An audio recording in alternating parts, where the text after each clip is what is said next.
A felicidade é quando alguém acredita em você. Essa frase, simples e profunda, havia se enraizado na memória de Zinaida Borisovna desde a infância. Seu pai, professor de literatura, costumava repeti-la enquanto corrigia cadernos à luz amarelada de um abajur desgastado pelo tempo. Ao seu lado, a mãe, também professora, assentia em silêncio enquanto servia chá em xícaras de porcelana antiga, cujos detalhes dourados já se desbotavam. Ambos depositavam nela, uma menina de tranças que escrevia versos sobre amanheceres, a confiança de que um dia seu nome estamparia a capa de um livro. Os anos se passaram, e as páginas de seus sonhos se transformaram em uma pilha de cadernos escolares, preenchidos com uma caligrafia caprichosa. Seu pai chamava aquelas anotações de o legado da Zinosha, e as guardava com carinho em uma prateleira reservada apenas para elas. Ele acreditava. Mas agora, 20 anos depois, Zina se via diante do fogão, com um avental desbotado estampado com girassóis, e percebia que ninguém mais depositava fé em seu potencial. 20 anos. Uma eternidade. Enquanto mexia o molho para a carne, um sorriso involuntário aflorou em seus lábios ao recordar os tempos de universidade. Naquela época, no terceiro ano do curso de pedagogia, a vida parecia um caminho infinito de oportunidades. Era líder de turma, aluna exemplar, vencedora de concursos literários e assídua em todas as aulas. Até que uma festa na casa de Katia Samoshina mudou tudo, o ar carregado de fumaça, a música alta, a penumbra do ambiente. E então ele apareceu, Gennady Krautsov, engenheiro de uma fábrica vizinha, 6 anos mais velho, com um olhar que denotava segurança e propósito.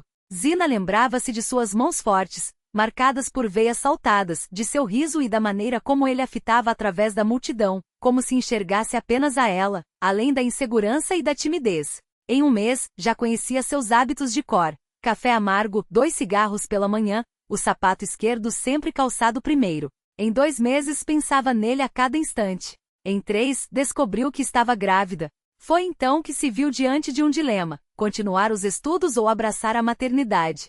Gennady não a pressionou, mas ela notava como seus olhos brilhavam ao falar do futuro filho e como se apagavam quando o assunto eram provas e diplomas. Você pode ter o bebê e depois voltar para a faculdade. Eu te apoio, dizia ele. Porém, havia uma certeza velada em sua voz de que o caminho seria outro. E Zina, convencida de que a família deveria vir em primeiro lugar, trocou as aulas por uma certidão de casamento, os livros didáticos por receitas culinárias e as ambições literárias por listas de compras do supermercado. Nos primeiros anos, ainda alimentava esperanças. Roubava minutos do dia para escrever, escondendo os papéis rabiscados no armário da cozinha. Mas com o tempo, Gennady passou a demonstrar impaciência. De novo essas suas histórias? E o jantar? Questionava. O cheiro de molho queimando a trouxe de volta ao presente. 20 anos de casamento. Uma data especial. Ela retirou do forno um pato recheado com maçãs, prato predileto do marido, e ajustou a toalha de renda sobre a mesa. Vinho, 2 cálices, velas. A noite prometia ser diferente. Ao se olhar no espelho do corredor, suspirou. Não era mais aquela jovem esguia de olhos sonhadores. As marcas do tempo se faziam presentes, linhas suaves no rosto, olheiras discretas, cabelo sem o brilho de outrora. Você deveria se cuidar mais, repetia a sogra em cada visita. Zina apenas encolhia os ombros. Para quem? Nos últimos tempos, Gennady a olhava como se ela fosse invisível. O barulho da chave na fechadura a fez ajustar os cabelos e alisar as pregas do vestido novo, comprado especialmente para comemorar o aniversário de bodas. Talvez hoje tudo mude, pensou. Você chegou cedo, comentou com um sorriso. Ele, porém, permaneceu parado na entrada, balançando o peso de um pé para o outro, sem tirar o casaco. Seu rosto expressava uma mistura estranha de determinação e receio. Precisamos conversar, disse de forma abrupta. Algo dentro de Zina se partiu. Era aquela sensação de quando se pressente uma tragédia, mas ainda se força um sorriso. Sua voz saiu quase natural. Vamos sentar à mesa. Preparei um jantar especial para hoje. Que jantar especial, pelo amor de Deus, interrompeu Gennady com um tom que ela nunca ouvira antes. Eu entrei com o pedido de divórcio. Aqui, pegue. Estendeu-lhe os papéis e Zina os recebeu mecanicamente, sem compreender. As letras dançavam diante de seus olhos, formando um padrão aterrador: dissolução do matrimônio, acordo mútuo. Não entendo, murmurou. Por quê? Hoje completamos 20 anos juntos. Exatamente. 20 anos, respondeu ele, passando a mão pelos cabelos grisalhos. Vivi 2 décadas ao lado de uma mulher que parou no tempo. Você se tornou apenas uma dona de casa, Zina. Preciso de uma companheira, alguém com quem possa dialogar sobre algo além de marcas de sabão em pó. Suas palavras doíam como golpes. Ela sentiu um nó na garganta, mas permaneceu imóvel, agarrada aos documentos. E nossa família? Sempre fomos uma família. Quase riu, mas era um riso sem alegria. Nosso filho mora em outra cidade e nos visita uma vez por ano, se tanto. E nós? Apenas coexistimos. Isso não é família, é rotina. O telefone tocou, quebrando o silêncio pesado. Zina atendeu automaticamente. Ele já te contou? Perguntou Raíza Stepanovna, a sogra, com uma agitação inesperada. Claro que eu era contra esse romance desde o início. Uma garota 17 anos mais nova, imagine só, e agora ainda por cima grávida. O mundo de Zina começou a girar. Grávida? Que garota? Do que ela estava falando? Não compreendo, balbuciou. O que há para entender? Angelica, aquela revista do departamento de projetos. Gennady anda com ela há 6 meses, todo mundo na fábrica sabe. E agora ela está de 3 meses. Você realmente não notou nada? 6 meses. 3º mês. Todos sabiam. As frases ecoavam como socos, enquanto a sala parecia se fechar ao seu redor. Raíza Stepanovna continuou, agora em tom mais baixo, porém firme. Saiba que o apartamento está em meu nome. Por testamento do falecido Piotr Sergeyevich, que Deus o tenha. Você terá que se mudar em 1 mês. Desculpe, mas entenda, a jovem família precisa de um lugar para morar, e você deve ter algum parente, não? Zina desligou sem se despedir. Parentes? Sua mãe falecera 3 anos antes, o pai há mais tempo ainda. Os amigos se perderam ao longo dos anos de reclusão doméstica. Primeiro ligações esporádicas, depois cartões de Natal, até que nem isso restou. Ela te falou sobre o apartamento, disse Gennady com um ar culpado, mas irredutível. Olha, temos uma casa de campo entre aquelas velhas tilhas. Vou passar para o seu nome. É o máximo que posso fazer. Velhas tilhas. Uma propriedade abandonada a 50 quilômetros da cidade, com uma casinha sem confortos básicos, um fogão a lenha e um poço no quintal. A última vez que estiveram lá foi 5 anos atrás. E os nossos 20 anos? Perguntou ela, finalmente encarando-o. Não valem nada, respondeu ele, desviando o olhar. As pessoas mudam. Eu não sou mais aquele rapaz, e você? Você simplesmente parou de evoluir. O jantar festivo esfriou sobre a mesa. A garrafa de vinho permaneceu fechada. Zina ficou sentada na cozinha escura depois que Gennady arrumou suas coisas e se dirigiu à casa de um amigo, até que tudo se resolvesse. Só então permitiu que as lágrimas caíssem. Não eram soluços altos nem prantos desesperados, mas um choro silencioso, daqueles que só conhecem as mulheres acostumadas a engolir a dor. As semanas seguintes passaram como um borrão. O divórcio foi rápido, não havia bens a dividir nem filhos menores. De 20 anos de vida conjunta, restaram apenas uma velha casa de campo entre tilhas e uma caixa com pertences pessoais. Ao esvaziar o armário no último dia antes da mudança, Zina encontrou um caderno. Era um caderno antigo, com a capa desgastada pelo tempo e as páginas amareladas, preenchidas por sua própria letra. Um romance que começara a escrever antes mesmo de se casar. A história de uma jovem que acreditava em milagres. Zina passou os dedos pelas letras desbotadas, como se pudesse tocar o passado. Aquele caderno era tudo o que restava da menina de tranças que sonhava ver seu nome estampado na capa de um livro, a menina em quem todos acreditavam. Com cuidado, guardou-o na caixa junto aos poucos pertences que levava. Olhou pela última vez a casa que de repente parecia estranha, como se nunca tivesse sido sua. Fechou a porta atrás de si e sentiu o peso da incerteza à frente. Mas, junto à dor e ao medo, algo estranho brotava dentro dela. Como na velha fábula que escrevera, a protagonista finalmente começava seu verdadeiro caminho. Talvez não fosse tarde para voltar a acreditar em si mesma. O ônibus, rangendo e gemendo, arrastava-se pela estrada esburacada, levando Zina cada vez mais longe da vida que conhecera. Ela apertava contra o peito uma bolsa com documentos e o pouco dinheiro que restara de 20 anos de casamento. No bagageiro, 2 malas surradas e uma caixa com os cadernos. Nada mais.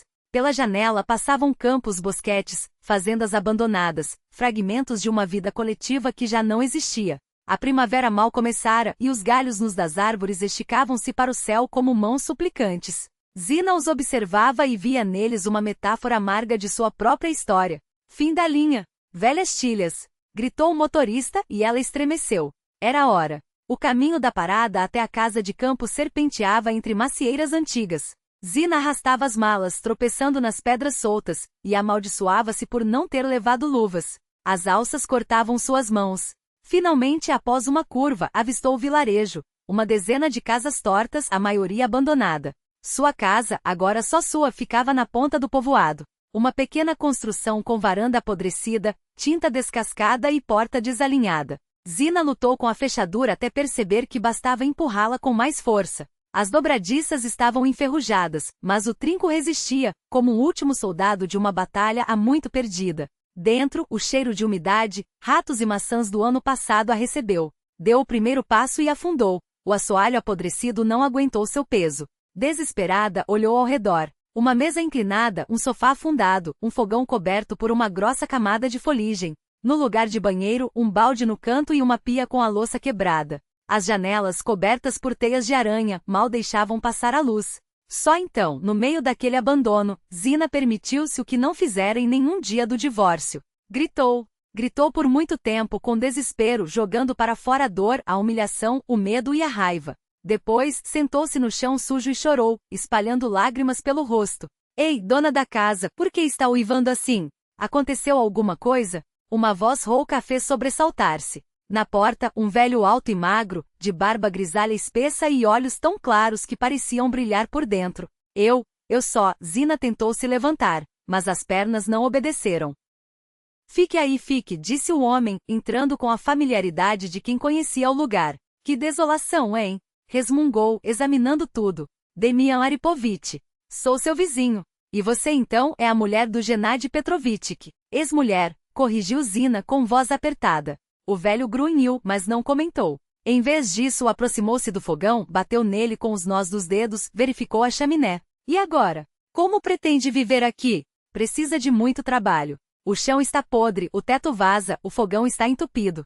Sozinha não dá conta. Não sei, admitiu Zina. Talvez venda e vá embora. Demian balançou a cabeça. Vender?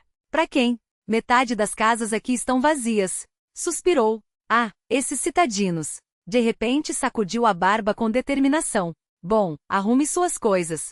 Hoje dorme na casa da Mira. Até a gente pôr isso em ordem. Na casa de quem? Da Mira. Da Miroslava Ivanovna. Viúva, foi professora. Uma joia de pessoa. Mora 2 casas adiante. Vamos. E Zina, sem entender bem por que, obedeceu. Seguiu aquele homem estranho como se ele fosse uma boia em meio ao mar revolto de sua vida. Miroslava Ivanovna era baixa, de rosto bondoso e mãos marcadas por manchas da idade.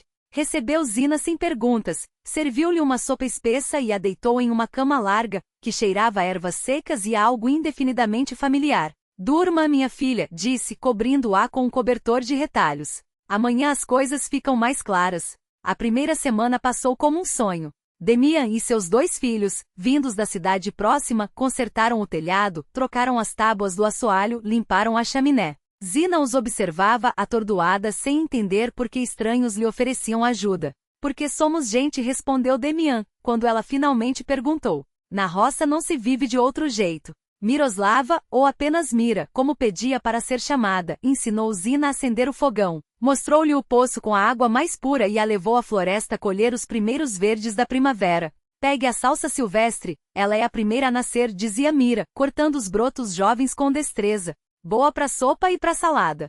E a tussilago, para chá, espanta doenças. Zina olhava para aquela mulher, outrora professora de russo e agora especialista em ervas, e não deixava de se maravilhar. Como era possível, aos 68 anos, manter tamanha clareza de espírito e sede de vida? Eu também era citadina, confessou Mira certa noite, enquanto tomavam chá. Meu Vasily, que Deus o tenha, me trouxe para cá há 30 anos. Chorei. Tinha medo. Hoje não consigo imaginar como viveria lá. Aos poucos, a casa se transformava. Demian e os filhos substituíram as tábuas podres, consertaram a varanda, rebocaram o fogão. Zina tirava o pó, lavava as janelas, esfregava o chão. Para sua surpresa, descobriu que gostava daquele trabalho. O corpo doía de cansaço, mas era uma dor boa, daquelas que fazem o sono ser doce. Agora é hora do jardim, anunciou Demian, 2 semanas depois, quando a casa já estava mais ou menos habitável. Tá na hora de plantar batatas. Não sei fazer isso, gaguejou Zina. A gente ensina, riu o velho.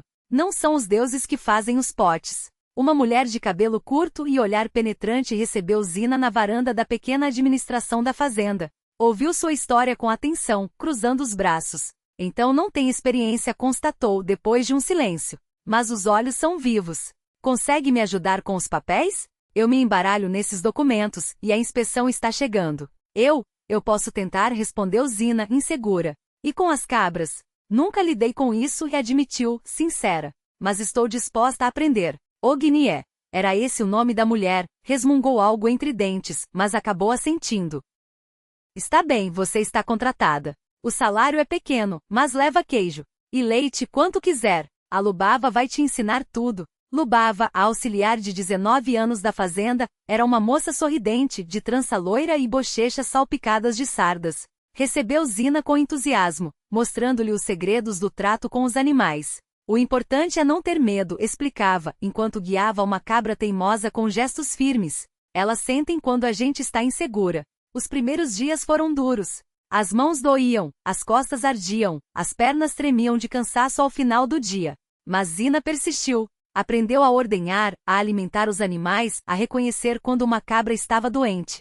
À noite, sentava-se à mesa da administração e desvendava, aos poucos, a bagunça de papéis de Agniá. Organizava recibos, anotava despesas, colocava ordem no caos da contabilidade da fazenda. Você tem jeito para isso, elogiou Agniá um mês depois, folheando as pastas agora impecáveis. Os números são seus amigos? A inspeção passou, nenhuma reclamação. E deslizou um envelope pela mesa. Sua bonificação. Era uma quantia modesta, mas ganha com seu próprio suor. No caminho para casa, Zina sorria sem perceber, sentindo um orgulho que há muito não experimentava. Uma tarde, ao passar diante de uma vitrine, viu seu reflexo e não se reconheceu. Onde estavam as bochechas flácidas, o segundo queixo? O rosto estava mais magro, os ossos das maçãs do rosto agora se destacavam, a pele, antes pálida, ganhará um tom dourado. Mas o que mais a surpreendeu foram os olhos. Havia neles um brilho que há anos se apagara. O trabalho físico a transformará. Os quilogramas haviam sumido, os músculos antes frouxos, agora respondiam com força. As mãos, antes macias, estavam calejadas, mas também mais hábeis, mais seguras. Até a maneira de andar mudará. Desaparecera o passo arrastado de quem vive entre quatro paredes. Em seu lugar, uma marcha firme, de quem sabe para onde vai. Uma noite, depois de terminar todas as tarefas, abriu uma caixa de papelão e retirou um caderno amarelado, aquele mesmo em que anos atrás, começara um romance nunca terminado. Folheou as páginas, relendo trechos esquecidos, e de repente sentiu que as palavras voltavam a fluir, não como antes com esforço, mas como um rio que finalmente rompe uma barragem. Escrevia sobre uma mulher que se perderá e, contra todas as probabilidades, reencontrar a si mesma.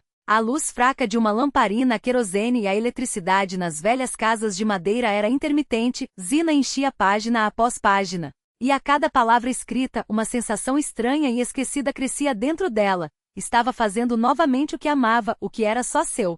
Foi assim que Mira a encontrou, certa noite curvada sobre o caderno. O que é isso? Perguntou, aproximando-se. Nada demais, Zina corou. Um romance. Ou pelo menos a tentativa de um. Mira sentou-se ao seu lado, os olhos percorrendo as linhas. Você escreve bem, disse, surpresa. Tem ritmo. Posso ler? Aquele simples pedido. Posso ler? Abriu algo em Zina que ela não sabia que existia. Sua escrita era valorizada. Na fazenda, Agniá elogiava sua organização com os documentos, Lubava admirava sua habilidade com as cabras. Demian aprovava com um aceno de cabeça o crescimento das batatas em sua horta. Mira pedia suas receitas de chás de ervas, que ela começara a preparar. Tudo aquilo, cada pequena conquista, cada obrigada, ou bom trabalho, era como um tijolo a mais na construção de uma nova vida. Naquela noite de junho, após terminar mais um capítulo, Zina saiu para a varanda. O ar cheirava a seriga e a grama recém-cortada. As estrelas pareciam baixas, quase ao alcance das mãos, como maçãs maduras prestes a cair. No fundo do jardim, um rouxinol gorjeava, e seu canto se misturava ao coro das rãs junto ao lago. Zina respirou fundo, e pela primeira vez em anos, sentiu que estava em casa. Não no sentido de um teto sobre a cabeça, mas daquele lugar onde a alma finalmente descansa. Houvera dor, medo, solidão. Mas o horizonte à frente já não era vazio. Agora se enchia de cores, de sons, de possibilidades. Talvez, pensou, a vida esteja só começando. Às vezes é preciso perder tudo para se encontrar. A exclamação escapou-lhe sem querer. E foi a primeira vez que a menina falou algo sobre sua vida anterior. A partir daquele momento, a barreira do silêncio se rompeu. Milana começou a falar de forma truncada, apressada, como se temesse que lhe tirassem a voz novamente. Contou sobre a creche e a professora Marivânia, sobre as vezes em que a mãe, nos raros momentos de sobriedade, a levava ao parque de diversões. Zina ouvia, assentia, fazia perguntas, e a cada dia se apegava mais àquela criança de olhos sérios demais para sua idade. Ela é esperta, comentava Mira, observando Milana traçar as letras com esforço no caderno. Só está atrasada. Em setembro ela deveria estar na escola, mas mal começou a ler. Zina assumiu o desafio com um entusiasmo que a surpreendeu. Lembrou-se dos anos na faculdade de pedagogia, das técnicas para despertar o interesse das crianças. Inventava jogos, desenhava cartões coloridos, criava rimas engraçadas para fixar as regras. Mira, ao vê-la transformar uma menina que mal conhecia o alfabeto em uma leitora entusiasmada, balançou a cabeça. Você tem domingo, professora de vocação. Aquelas palavras aqueceram algo dentro de Zina. Pela primeira vez em anos, sentia-se necessária, insubstituível. Para aquela pequena, ela era um mundo, proteção, apoio, a ponte para um futuro que até então parecia impossível. Mas a felicidade durou pouco. Uma noite, ao voltar da fazenda, Zina encontrou uma mulher desconhecida à porta de casa. Alta, de cabelo tingido e maquiagem pesada, ela foi direto ao ponto. Você é a Kratsova? Sou Verônica Yastrebova, tia materna de Milana. Vim buscá-la. O chão parece ter se aberto sob seus pés. Zina agarrou-se ao corrimão da varanda para não cair. Buscar? Mas eu sou a única parente que ela tem. Claro que não, respondeu Verônica com um sorriso que não chegava aos olhos. Sou eu. Assim que soube da tragédia, vim imediatamente. 2 meses depois, pensou Zina, amarga. Convidou a visita indesejada a entrar. Milana, ao reconhecer a tia, não demonstrou alegria. Apenas se encolheu, apertando-se contra o corpo de Zina. Você tem a guarda legal? Perguntou Verônica, olhando em volta com desdém. Temporária. Os papéis da guarda permanente estão em andamento. Entendo, a mulher sorriu, mas seus olhos permaneceram gelados. Vou entrar com um pedido contrário. Afinal, sou sangue do seu sangue. E você, quem é? Havia tanto desprezo em sua voz que Zina sentiu as unhas cravarem-se nas palmas das mãos. Sou quem cuidou dela nos últimos 2 meses. Quem a ensinou a ler, a não ter medo do escuro. Quem está aqui? Mas Verônica já não ouvia. Tirou um doce da bolsa e estendeu à menina. Sabe, querida, moro na cidade. Tenho um apartamento grande, TV e computador. Você vai viver como uma princesa. Milana pegou a balinha, mas não sorriu. Assim que a mulher foi embora, Zina ligou para os serviços de assistência social. As notícias foram desanimadoras. Parentes consanguíneos tinham prioridade. Zina protestou. Ela nem conhece a criança. Mas a resposta foi fria. Se apresentar comprovantes de renda e moradia, o juiz provavelmente decidirá a favor dela. Mira, ao ouvir a história, apenas balançou a cabeça. Isso não cheira bem. Não é amor que ela quer. São os benefícios, as pensões. Dinheiro. E o que fazer? Contratar um advogado? Zina calculou mentalmente suas economias. Mal davam para o essencial. Como se a ironia do destino não bastasse, um novo golpe caiu. A fazenda recebeu uma inspeção veterinária. Encontraram irregularidades. Multas foram aplicadas, ameaçaram fechamento. Não posso pagar seu salário, disse Agnia com culpa. Mal consigo me manter. Preciso pagar as multas, trocar equipamentos? Zina empalideceu. Mas eu preciso de um advogado. Eu sei, Agnia apertou seu ombro, solidária, mas impotente. Queijo, leite, o que quiser levar, mas dinheiro, não tenho. De volta a casa, Zina sentiu o desespero voltando a sufocá-la. Como lutar por Milana sem recursos? Como sustentar as duas? Por que o destino a castigava novamente? Tia Zina, você está chorando? A vozinha fina arrancou do abismo. Milana estava ao seu lado, segurando uma ave de papel mal dobrada. É para você, disse a menina. Para você não ficar triste. Zina pegou a figurinha e algo se mexeu em seu peito. Aquela criança que perdera tudo tentava consolá-la. Naquele instante, entendeu? Lutaria não só por Milana, mas por si mesma. Obrigada, meu amor, sussurrou, abraçando-a. Vamos conseguir. Você vai ver. Naquela noite, depois de deitar Milana, Zina sentou-se à mesa e começou a escrever, febril, desesperada, derramando no papel toda a dor, o medo, a esperança. A história que nascia sob suas mãos falava de uma mulher que perderá a fé em si e a reencontrar ao cuidar de um filho alheio. Pela manhã, no mercado onde vendia os queijos de Agnia, ela permitirá que Zina levasse os produtos para vender, ficando com uma parte do lucro. Uma mulher desconhecida aproximou-se. Desculpe, foi você quem fez esse queijo maravilhoso? Não, foi Agnia Valentinovna. Eu só vendo. Que pena. Sou Inessa, editora da Província em Chamas. Publicamos autores locais. Recém-chegada à região, ela procurava pessoas interessantes. Conversaram. Inessa revelou-se uma interlocutora perspicaz com um humor refinado. Quando o assunto chegou aos livros, Zina, sem querer, mencionou seu passatempo. Você escreve? Os olhos de Inessa brilharam. Que interessante. Sobre o quê? Ah, é só uma história. Zina corou. Nada de especial. Me deixe ler. Quem sabe não é o começo de algo grande. Zina quase recusou. Que bobagem. Quem se importaria com seus rabiscos amadores? Mas então lembrou de Milana, do advogado, do dinheiro que faltava. E se, ao se despedir de Inessa, prometeu levar o manuscrito na próxima vez. À noite, relendo o que escrevera na madrugada, viu seu texto com novos olhos. Havia força ali, bruta, imperfeita, mas autêntica. Talvez aquilo fosse seu caminho.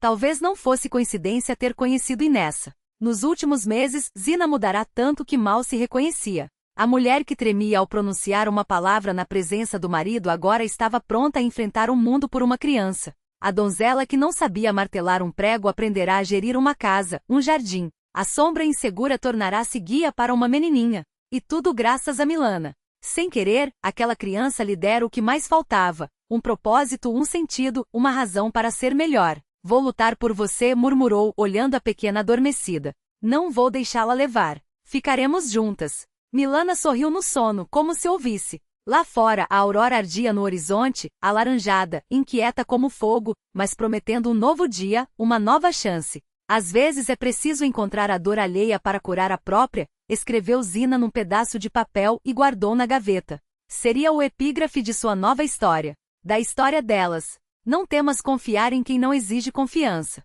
As sombras de agosto já envolviam as velhas tilhas quando um jipe surrado parou à porta da fazenda de Agnia Valentinovna. Do carro desceu um homem alto de meia-idade, vestido em uma jaqueta de couro gastas e carregando uma pequena maleta.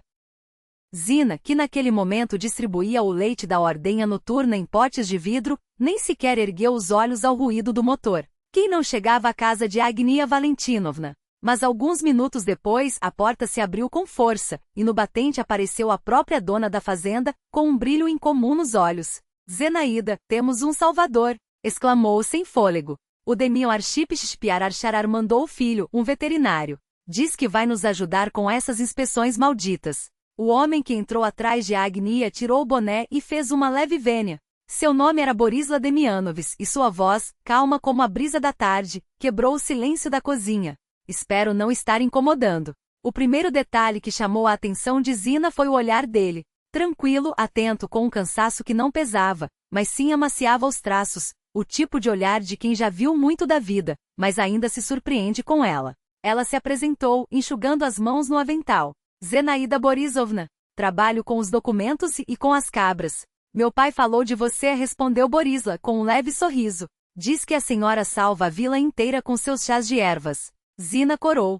Era verdade que nos últimos meses, tinha se dedicado a coletar plantas, preparar infusões e decocções seguindo os ensinamentos de Mira. Mas ouvir isso em voz alta como se fosse algo notável. Era estranho. Como se alguém tivesse aberto uma janela num quarto escuro. Vamos, mostre-nos a propriedade, disse Borisla, voltando-se para Agnia. Preciso entender o que está acontecendo aqui. Os dias seguintes passaram como um sopro. Borisla trabalhava do amanhecer até a noite, examinando os animais, colhendo amostras, preenchendo formulários intermináveis. Uma vez até viajou até a cidade regional e voltou tarde, mas com um ar satisfeito. Tudo tem solução, anunciou Agnia, enquanto esta já preparava o dinheiro para pagá-lo. O problema não são as irregularidades, mas a papelada mal preenchida. Conheço as pessoas certas. Vamos sair com uma multa mínima. Quanto eu lhe devo? Perguntou Agnia, prática como sempre. Borisla balançou a cabeça. Nada. Meu pai pediu que eu ajudasse. Estou apenas cumprindo. Assim não dá, franziu a testa a fazendeira. Todo trabalho merece pagamento. Está bem, concordou ele, sorrindo. Vamos considerar que fico quites com hospedagem e comida. Mas em troca peço que sua assistente me permita tomar um chá com ela e sua filha. Zina, que estava junto à janela, estremeceu. Teria sido impressão sua, ou ele a olhara de um jeito diferente. Bobagem, repreendeu-se. Tenho a Milana. Tenho o julgamento pela frente. Não é hora para isso. Mesmo assim, naquela tarde, os 4 se sentaram na varanda de Mira, Zina, Milana, Borisla e a própria anfitriã. A menina, normalmente desconfiada com estranhos, surpreendeu a todos ao se abrir para ele com uma naturalidade inesperada. Talvez porque Borisla falava com ela como se fosse uma adulta, respondendo às perguntas mais absurdas com seriedade. É verdade que as cabras comem lata? Indagou Milana, os olhos brilhando. Não, claro que não, riu Borisla. Mas papel, isso elas devoram. Tive um bode que comeu meus documentos, confessou ele, incluindo meu diploma de veterinário. Nunca mais consegui recuperá-lo. Milana riu tanto que Zina sentiu algo quente se espalhar pelo peito, como mel derretido. 2 semanas depois, os problemas com a inspeção estavam resolvidos. A fazenda voltou a funcionar, e Zina recuperou seu posto, agora não só cuidando dos papéis, mas também responsável por uma linha especial de queijos macios, cuja receita aprendeu com Mira. A Agnia não cabia em si de alegria.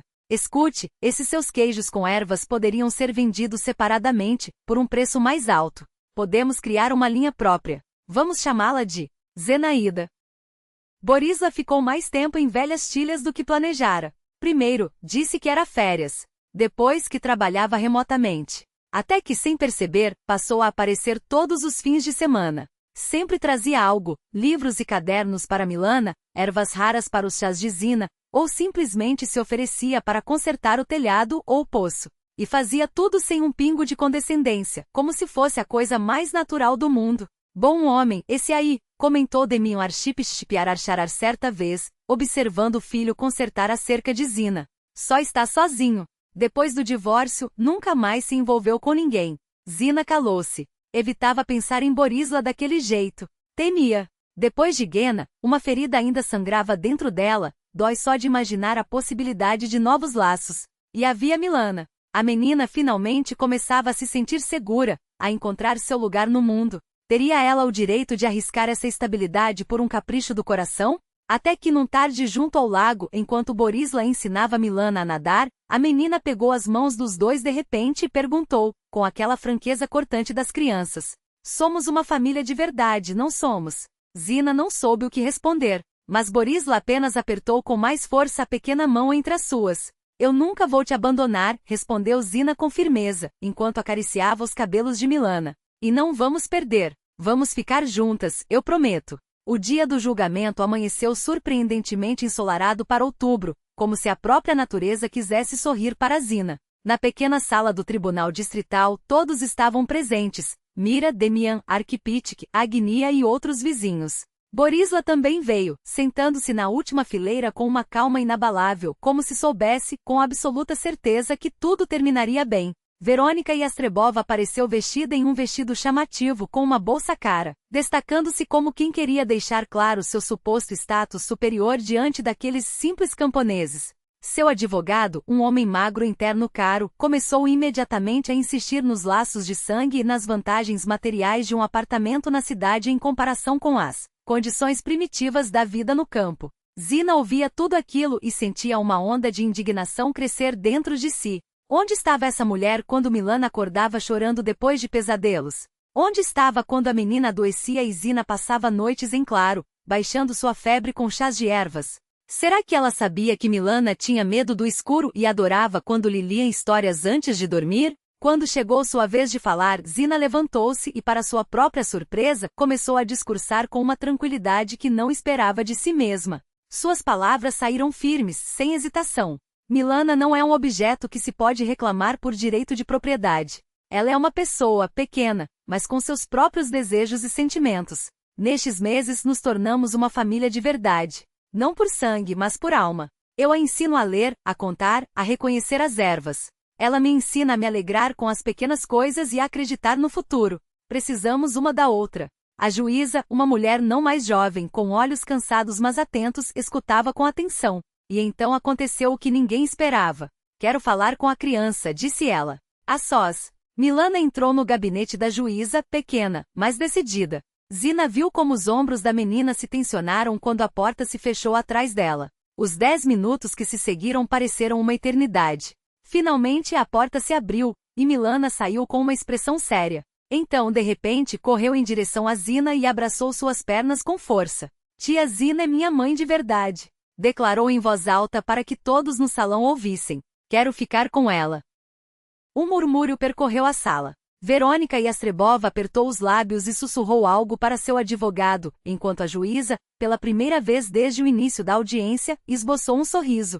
Meia hora depois, o veredito foi lido. Considerando o vínculo emocional estabelecido, o parecer dos órgãos de tutela e, acima de tudo, a vontade da própria criança, o tribunal decidiu manter Milana Yastrebova sob a guarda de Zenaida Borisovna Krautsova. Foi uma vitória. Limpa, completa, retumbante. Os vizinhos abraçaram Zina, parabenizando-a, enquanto Milana observava tudo com uma seriedade que não condizia com sua idade, como se compreendesse o quão profundamente sua vida havia mudado naquele dia. Naquela mesma noite, a casa de Zina se encheu de gente. Mira trouxe uma torta de maçã. Agnia levou leite fresco de cabra. Demio Arquipítica abriu uma garrafa de sua infusão de botões de groselha, só para fins medicinais brincou. Milana, exausta após tantas emoções, adormeceu rapidamente, enquanto os adultos permaneceram na varanda, conversando em voz baixa para não acordá-la. Quando todos se foram, apenas Borisla permaneceu. Ele ajudou Zina a arrumar a mesa, lavou a louça e depois saiu para a varanda, ficando imóvel, olhando para as estrelas. Fico feliz por vocês, disse ele sem se virar. Vocês merecem essa felicidade. Nós merecemos, corrigiu Zina em voz baixa. A vila toda ajudou. Mesmo assim, está aí a sua vitória e Borisla se virou, e em seus olhos Zina viu algo que talvez já estivesse ali há muito tempo, mas que ela se recusará a enxergar. Você é uma mulher extraordinária, Zenaida Borisovna. Forte, bondosa, talentosa. Nunca conheci ninguém como você. Ele deu um passo em sua direção, mas parou como se temesse assustá-la. Borisla Demianovich, Zina sentiu a garganta secar. Não sei o que dizer. Depois de tudo o que aconteceu, tenho medo. Medo de errar novamente. Medo de magoar Milana. Eu entendo. Ele assentiu. E não estou pedindo nada. Só saiba que estarei aqui pelo tempo que for necessário. 1 ano, 2, 10. Não importa. Alguns sentimentos não precisam de pressa. Zina levantou os olhos e, de repente, compreendeu com uma clareza cortante. Eis a diferença entre a paixão cega e juvenil, que queima rápido e se apaga, e esse sentimento maduro que crescia entre ela e aquele homem de mãos gentis e olhar sereno. Entre o que for ardente mas superficial, e o que agora se construía devagar com raízes profundas. Não quero que você espere 10 anos, disse ela baixinho. Mas preciso de tempo. Preciso me acostumar, precisar acreditar que isso é possível, que eu mereço. Borisla não se aproximou. Apenas assentiu com aquela contida sabedoria que lhe era própria. Temos tempo, Zenaida. Todo o tempo do mundo. Quando ele se foi, Zina permaneceu por muito tempo na varanda, respirando o ar fresco da noite de outono. Dentro dela nascia algo novo, não a dor aguda do passado nem a ansiedade do presente, mas uma esperança tranquila, clara, voltada para o futuro. À sua frente, uma nova vida a aguardava com Milana, com os livros que ainda escreveria e talvez, com aquele homem que não exigia amor imediato, mas que, mais do que ninguém, o merecia.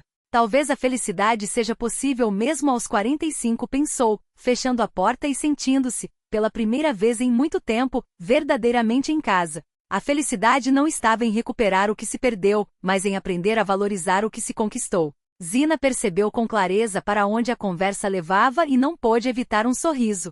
1 ano e meio antes, aquelas palavras teriam virado sua vida de cabeça para baixo. Mas agora, o que ele queria recuperar? Perguntou ela, com um tom entre a curiosidade e a ironia. Diz que foi um tolo, que não soube valorizar, que pede perdão. Raíssa Stepanovna ergueu os olhos com uma expressão que misturava súplica e convicção. Você sempre foi boa, Dina. Sempre. Vai perdoar, não é? Vai voltar? Sua voz carregava tanta certeza que Zina não resistiu, riu leve e livre, sem um traço de amargura. Perdoar, talvez. Mas voltar, balançou a cabeça com firmeza. Não. Raíssa Stepanovna, é impossível. Por quê? A sogra pareceu perder o fôlego. Vocês viveram 20 anos juntos. E aqui, o que você tem? Um lugar perdido, uma aldeia. Que vida é essa? Só privações. Não. Zina respondeu com calma. Tenho uma casa. Tenho trabalho. Meus livros estão sendo publicados. E acima de tudo, tenho a Milana. Como se chamada, a menina entrou correndo, parando bruscamente ao ver a mulher desconhecida. Milana, cumprimente a Raíssa Stepanovna, disse Zina. É a avó do meu ex-marido. A garota fez uma pequena reverência, como Mira lhe ensinara. Zdravstvuyte, disse educada. Zdravstvui, respondeu a sogra, confusa. Então você é minha neta, adotiva? Não. Milana foi categórica. Sou filha. Minha mãe me adotou. Por lei, ela é minha mãe. Aproximou-se de Zina e encostou-se em seu lado. Minha mãe é a melhor. Nunca vai me abandonar. Algo estremeceu no rosto de Raíssa Stepanovna. De repente, ela parece encolher, como se o ar tivesse sido sugado de seus pulmões. Pela primeira vez, Zina viu em seus olhos não a arrogância de sempre, mas uma vulnerabilidade genuína. Vejo que você é feliz aqui, admitiu a sogra, por fim. Não pensei que fosse possível. Achava que você se perderia. Que eu ia implorar para voltar. Zina perguntou serena. Que singena, você não era ninguém. A resposta veio sincera, quase dolorosa. Mais ou menos isso. Eu também pensei assim.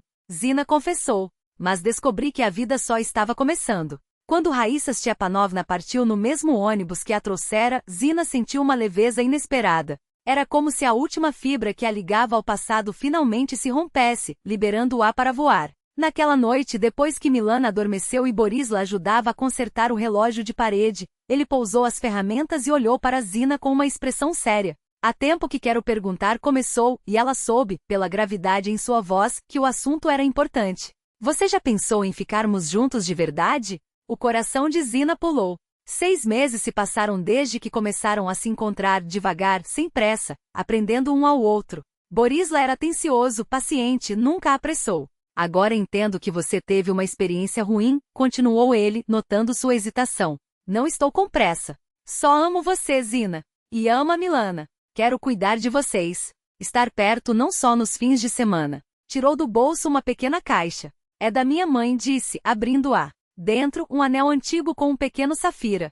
Meu pai me deu quando falei que queria pedir você em casamento. Zina olhou para o anel, e um calor se espalhou por dentro dela. Não era a paixão ardente da juventude que sentirá por Gena, mas algo profundo, tranquilo, uma sensação de segurança e confiança. Eu me caso com você, disse simples. Borisla colocou o anel em seu dedo, e ele serviu perfeitamente, como se sempre tivesse sido feito para ela. Já falei com meus superiores, disse, puxando-a para perto. Vou me transferir para a clínica veterinária do distrito. Trabalharei aqui, perto de vocês.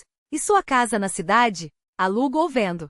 A Agnia quer investir na expansão da fazenda. Pensar em uma linha de queijos. Diz que os seus são um sucesso, que todo mundo quer. Riram enquanto planos e sonhos giravam ao redor deles como pétalas ao vento.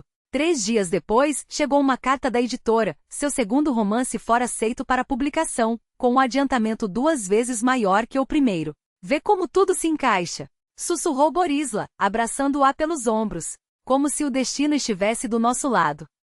O sol se inclinava para o poente, tingindo de ouro o pomar de maçãs. Em torno da grande mesa no quintal, a aldeia toda se reunirá para celebrar 2 ocasiões. O aniversário de 1 ano de casamento de Zina e Borisla e o início do ano letivo. Milana começaria o 2º ano no dia seguinte. Mãe, pai, olhem! Gritou a menina, correndo com um buquê de flores silvestres. É para vocês. Borisla ergueu nos braços, fazendo-a girar, enquanto risos felizes explodiam ao redor. Cuidado, Boria! Vai deixá-la cair? Brincou Zina. Nunca. Ele prometeu solene. Nem você nem nossa filha. Nossa filha. Essas palavras ainda faziam o coração de Zina tremer. Depois do casamento, Borisla adotará Milana oficialmente, e agora eles eram uma família não só de coração, mas também por lei. E quando sai seu novo livro? Perguntou Mira, servindo um prato fumegante de assado. O terceiro? Em novembro, disseram. Zina respondeu. Falaram que a tiragem será maior. Os 2 primeiros haviam vendido bem. Claro que sim, Agnia levantou o copo com orgulho. Nossa Zinaída agora é uma celebridade. Falam dela na região, conhecem em Moscou. Todos riram e ergueram seus copos. Zina percebeu de repente que era absolutamente, incondicionalmente feliz. 2 anos antes, seu mundo desabara. Perderá o marido, a casa, a certeza do amanhã. Parecia que tudo terminara. Mas na verdade, tudo apenas começara. Agora tinha uma família verdadeira, sólida, construída sobre amor e respeito. Tinha um trabalho que lhe trazia não só sustento, mas alegria. Tinha livros nos quais finalmente derramara tudo o que guardara por anos. Tinha amigos prontos a apoiá-la nos momentos difíceis. O passado não mais a oprimia, não a acordava em sobressalto à noite. Tornará-se apenas uma parte de seu caminho necessária, sem a qual o presente não existiria. Olhou para sua família, para os amigos, para a casa que se transformará em um verdadeiro lar, e compreendeu uma verdade simples: nunca é tarde para começar de novo. Nunca é tarde para acreditar em si mesma. Nunca é tarde para encontrar a felicidade. Mesmo aos 45. Especialmente aos 45. Obrigado, Jenna pensou, olhando para o céu do entardecer. E não havia amargura nessas palavras. Só gratidão por aquele que, sem querer, lhe dera a chance de se reencontrar. Milana correu até ela e a abraçou, encostando a face quente em seu ombro. Mãe, por que você está triste? Não estou triste, filha. Zina sorriu, retribuindo o abraço. Estou só muito, muito feliz. À frente, estendia-se uma vida inteira, nova, autêntica, repleta de esperanças e possibilidades. E Zina estava pronta para recebê-la, dia após dia, com gratidão e amor.